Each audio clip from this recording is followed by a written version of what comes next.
Welcome to the Learning Pines YouTube. We hope this video helps.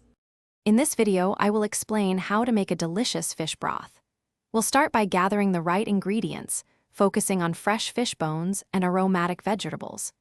Using cold water is key to extracting maximum flavor and achieving a clear, rich broth. This foundational step sets the stage for a versatile ingredient in many culinary creations, enhancing your dishes with a depth of flavor. Before simmering, proper preparation is crucial. First, rinse your fish bones and heads very well under cold water to remove any impurities. Next, chop your aromatic vegetables, such as onions, carrots, and celery, into roughly 1-inch pieces. You can lightly sauté these vegetables in a little oil for about 5 minutes to deepen their flavor before combining them with the fish bones. Once your ingredients are prepared, place them in a large pot and cover with cold water. Bring the mixture to a very gentle simmer, ensuring it never reaches a rolling boil, which can make the broth cloudy.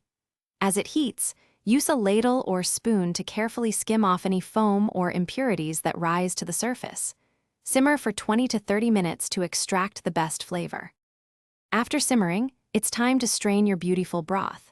Carefully pour the entire contents of the pot through a fine mesh sieve or a colander lined with cheesecloth into a clean bowl. Discard the solids. Allow the broth to cool completely before transferring it to airtight containers. You can refrigerate it for up to 3 days or freeze it for several months, ready for your next recipe. Thanks for watching. Consider subscribing if we helped you.